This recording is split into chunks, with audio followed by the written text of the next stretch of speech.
नमस्कार, आप सभी का स्वागत है भाग्यम में। मैं हूं पंडित चंद्रशेखर शर्मा। दर्शकों, सबसे पहले हम समझते हैं आज के दिन के पंचांग को, जिससे हम आज के इस दिन के अच्छे बुरे समय को समझ सके, जान सके। आज दिनांक है 1 मई सन 2024, विक्रम संवत 2081 चल रहा है। वैशाख मास है, कृष्ण पक्ष है, बसंत ऋतु है, तिथि सप्तमी है। सुबह 5:48 तक आगे अष्टमी तिथि लग जाएगी और आज का वार है बुधवार। आज के नक्षत्र की बात करें तो श्रवण नक्षत्र पूरे दिन और पूरे रात्रि रहेगा। योग शुभ है, शाम 8 बजे तक आगे शुक्ल योग है। और योग, जैसा कि नाम से स्पष्ट है, बहुत ही शुभ दिन बनाता है। आज के इस दिन को योग कारक दिन है, इसका पूरा सदुपयोग करें। कोई बिजनेस डील करनी है, रिश्ते की बात आगे चलानी है तो बहुत अच्छा दिन है। करण बालव है, दोपहर बाद 4:59 तक आगे तैतिल करण रहेगा। सूर्योदय का समय दर्शकों सुबह 5:48 का था और सूर्यास्त का समय शाम 6:59 का है। आज का राहु काल दोपहर 12 से 1:30 के बीच है। इसे पूरी तरीके से टाल दीजिएगा, इसमें कोई शुभ कार्य नहीं करते हैं और लंबी यात्रा पे नहीं निकलना चाहिए। अभिजीत मुहूर्त आज बुधवार होने से मान्य नहीं है। दिन में 2 बार दुष्ट मुहूर्त भी रहेंगे, ध्यान से समझिएगा, सूझबूझ से टाल दीजिएगा। यह है दिन में 11:57, दोपहर 12:50। आज का दिशा शूल दर्शकों उत्तर दिशा में, तो पहली कोशिश तो यही कि उत्तर दिशा की यात्रा को आप टाल देंगे। लेकिन अगर जाना बहुत जरूरी है, अनिवार्य रूप से आप उत्तर दिशा की ओर जा रहे हैं, तो इसका एक छोटा सा परिहार करें।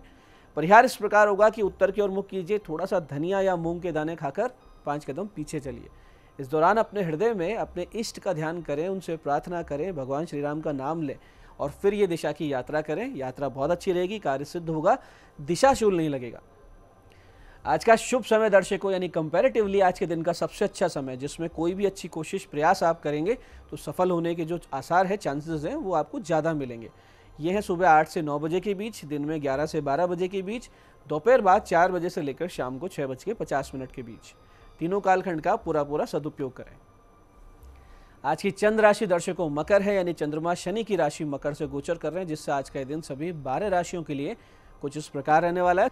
सबसे पहले बात करते हैं मेष राशि वालों की। मेष राशि वाले सफलता की ओर बढ़ेंगे आगे और मन रहेगा इनका शांत। वहीं वृष राशि वाले भाग्य से पाएंगे अवसर, बंधु बांधव बनेंगे सहायक। मिथुन राशि वाले स्वास्थ्य को लेकर हो जाएं सजग, धन लाभ होगा।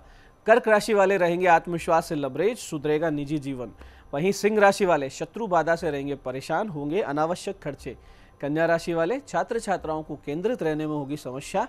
तुला राशि वाले अपमानजनक स्थिति में आ सकते हैं, करियर में आएगी बढ़त। वृश्चिक राशि वाले लेखन और गायन में विशेष रुचि लेंगे। धनु राशि वाले वाणी से पाएंगे लाभ, लेकिन स्वास्थ्य हो सकता है खराब। मकर राशि वाले रहेंगे भ्रमित स्थिति में, तो कुंभ राशि वालों का हो सकता है आर्थिक नुकसान, शत्रु बाधा होगी शांत। मीन राशि वाले मेटल संबंधित कार्य या वाहन खरीद फरोख्त से पाएंगे लाभ। अब करते हैं आज के दिन की ज्ञान चर्चा, जो आपकी हमारी अंतर्दृष्टि को, प्रज्ञा को जागृत करेगी। फिर आगे समझेंगे उन विशिष्ट उपायों को जो आपको समस्याओं से बाहर निकाल लाते हैं और जीवन में सफल बना देते हैं। अंत में करेंगे आज के दिन की ज्योतिष मंत्रणा और समाधान। दर्शकों, हर क्रिया की एक प्रक्रिया, एक पात्रता हुआ करती है, या कहें कि किसी कार्य विशेष को करने के लिए पहले कुछ तैयारी भी करनी पड़ती है। आजकल टीवी मोबाइल पर देखकर अलग अलग प्रकार के योग, प्राणायाम और आसन इत्यादि को हठात करने का प्रयास लोग करने लगे, अपनी मर्जी से करने लगे, और इसमें लाभ के स्थान पर हानि भी हो रही है। इस संबंध में शास्त्र कुछ इस प्रकार कहते हैं, जो शास्त्र का आदेश है कि युक्ताहार विहारस्य युक्त चेष्टस्य कर्मसु युक्त स्वप्नाव बोधस्य योगो भवति दुखा। यानी कि जो खाने, सोने, आमोद प्रमोद और काम करने की आदतों में नियमित रहता है, वही व्यक्ति योग करने का पात्र होता है, या योगासन या योग की अभ्यास करने का। और वही योगाभ्यास से प्राप्त ऊर्जा शक्ति द्वारा समस्त भौतिक कलेशों को समाप्त कर आध्यात्मिक लाभ पा सकता है। अब यहाँ युक्त का गहन अर्थ है। युक्त यानी जितना होना चाहिए, ना कम ना ज़्यादा। तो ना तो ज़्यादा भोजन करने से या ना कम भोजन करने से योग सत्ता है, ना भोग निद्रा कर्म आदि में ही अपनी सीमा त्यागने वालों को कभी योग सत्ता है। तो अपनी सीमाएं समझे, मध्यम मार्ग को अपनाएं, कम नहीं खाएं, ज़्यादा नहीं खाएं, मध्यम खाएं, उतना ही सोएं जितनी आवश्यकता है। अपने कर्म को बहुत ही तन्मयता से करते रहें, तो फिर आप योग साधना या योगाभ्यास के पात्र बनते हैं। तो ये थी आज की ज्ञान चर्चा। अब बात करते हैं उन विशिष्ट उपायों पर जो आपकी सभी प्रकार की समस्याओं के समाधान बहुत ही सरलता से कर देते हैं और जिन्हें करके आप असफलता को बहुत पीछे छोड़ते हुए सफलता की ओर दृढ़ता से, तेज गति से अग्रसर होते हैं। सबसे पहले बात करते हैं उनकी जिनका जन्मदिन है। तो जिन का जन्मदिन है, आज आप सब सुबह दही और बर्फी मिलाकर पक्षियों के निमित्त किसी पार्क की दीवार पर रखें और दोपहर 1:18 से 2:05 के बीच पाइनएप्पल के जूस से भगवान शिव जी का अभिषेक करें। और 27 माला लघु मृत्युंजय ओम होम जूम से का जाप करें। और इसी प्रकार से रात्रि में निर्धन महिलाओं को आज आप वस्त्र दान करें। पूरा वर्ष सुख शांति सुकून से बीतेगा, इसमें कोई संदेह नहीं। दर्शकों, आज उन लोगों के लिए बहुत अच्छा दिन है जो पैसे की तंगी से परेशान चल रहे हैं, आर्थिक स्थिति बहुत खराब चल रही है। बहुत प्रयास करने पर भी यदि आप अपने आय के स्रोत बढ़ा नहीं पा रहे हैं तो आपको बहुत बड़ी आवश्यकता है कि आप माता लक्ष्मी को छोटी सी पूजा साधना से प्रसन्न कर लें। इसके लिए आज आपको करना यह है कि शाम 8:40 पर भगवती लक्ष्मी जी को बेसन की बनी मिठाई, विष्णु जी को मावे की मिठाई अर्पित करें। 18 लड्डू अलग से लेके आएँ, उनको अर्पित करें माता लक्ष्मी के 18 पुत्रों के नाम पर, और फिर माता लक्ष्मी के सहस्त्र नाम का पाठ करें। ये छोटा सा उपाय अगर आज आप करते हैं, आज के दिन से ही आपकी आर्थिक समस्या ठीक होने लगेंगी। और नियमित 16 दिन ये पाठ और ये उपाय आपने एज इट इज़ विधि अनुसार कर लिया तो आर्थिक स्थिति पूरी तरीके से पॉजिटिव हो जाएगी, इसमें कोई संदेह नहीं।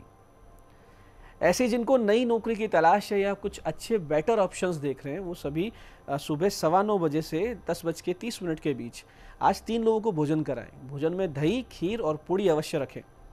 दिन में 12:15 से 12:30 के बीच लाल रंग की गौ माता को गुड़ और चावल खिलाएं, तो आपके कार्य सिद्ध होने के चांसेस बहुत ज़्यादा बढ़ जाएंगे।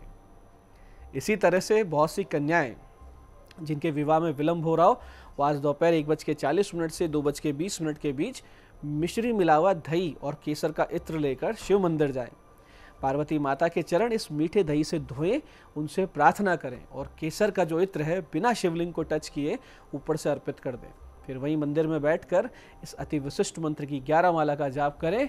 आज आपको पूरे मन से इस जप को करना है, मन लगाकर जप करें, ध्यान से जप करें, अर्थ समझते हुए। मंत्र है ओम ह्रीम शिवाय नमः। ओम ह्रीम शिवाय नमः, ये शिव शक्ति का संयुक्त मंत्र है।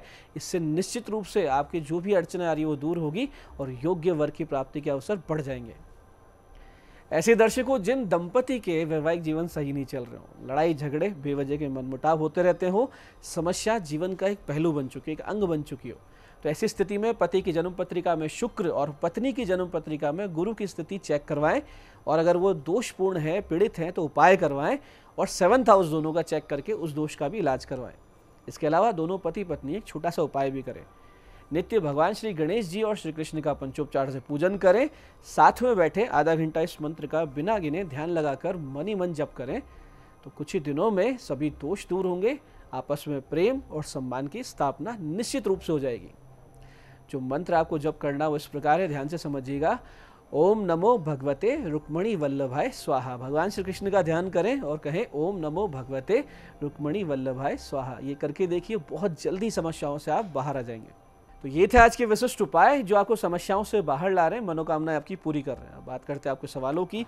आपके सवालों में आज हमारे पास जन्म पत्रिका आई है हमारी दर्शक गरिमा जी की। 22 जुलाई सन 2000 का जन्म है, सुबह 6:42 जयपुर। प्रश्न है, अब्रोड चांसेस हैं क्या? देखिए गरिमा जी, आपका कर्क लग्न है, मीन राशि की जन्म पत्रिका है।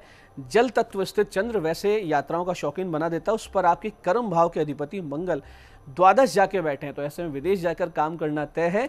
इसके प्रबल योग अभी भी चल रहे हैं, आप प्रयास बढ़ाइए, थोड़ी मेहनत कीजिए। साथ ही इसके निमित्त यानी ये हो जाए संकल्प लेकर विष्णु सहस्त्र नाम का एक पाठ शुरू कर दीजिए। चमत्कार घटित होंगे, बहुत जल्दी आपकी मनोकामना पूरी होगी। आज की दूसरी पत्रिका ये हमारे दर्शक योगेंद्र जी की। 23 दिसंबर 1986 का जन्म है, दोपहर 12:50 जालोर। प्रमोशन योग कब तक है? देखिए योगेंद्र जी, आपका मीन लग्न है, सिंह राशि की आपकी जन्म पत्रिका में कुछ अच्छे कुछ खराब योग आपकी जन्म पत्रिका को संतुलित बताते हैं, यानी एक अच्छी सी संतुलित ग्रोथ दिख रही है। वर्तमान में आप राहु की दशा के मिड पीरियड में हैं, जिसके चलते अभी 2-2.5 वर्ष प्रमोशन के योग नहीं बनते हैं। आप राहु शांति अवश्य करवाइए, एक मोती पहन लिए, जिससे करियर में समस्याएं आगे ना आए। आज की तीसरी पत्रिका ये हमारे दर्शक गिरीश जी की। 23 अगस्त 1995 का इनका जन्म है, 10:53 सीकर। राजनीतिक सफलता है क्या, इसका योग बताइए। देखिए गिरीश जी, आपका तुला लग्न है, कर्क राशि की जन्म पत्रिका है। लग्न स्थित राहु उच्च महत्वाकांक्षा दे रहा है, वहीं स्वराशि का चंद्रमा और स्वराशि का सूर्य आपके राजयोग को प्रबल कर रहे हैं। आपकी जन्म पत्रिका में राजनीति में सफलता के स्पष्ट योग है। मार्च 2026 से ही ये योग कार्य भी करने लगेगा, आपको सफलताएं मिलने लगेगी। तो दर्शकों, ये था आज का पंचांग, आज के विशिष्ट उपाय और ज्ञान चर्चा। मैं पंडित चंद्रशेखर शर्मा ये आशा करता हूँ कि बताए उपायों को सही विधि, सटीक समय, अटूट श्रद्धा से करके आप पूरा लाभ उठाएंगे और जो ज्ञान चर्चा, जो सत्संग हमने किया, इसे अपने जीवन में उतारेंगे। धीरे धीरे आपका जीवन शिवमय, सत्यमय और आनंदमय होता जाएगा। मैं महादेव से प्रार्थना करता हूँ कि जब आप हमारे बताए उपाय करें तो आपके कष्टों का निवारण अवश्य हो, मनोकामना पूर्ति निश्चित रूप से हो। कार्यक्रम में बने रहने के लिए बहुत बहुत साधुवाद। भगवती आप सबका कल्याण करे। जय आदिशक्ति।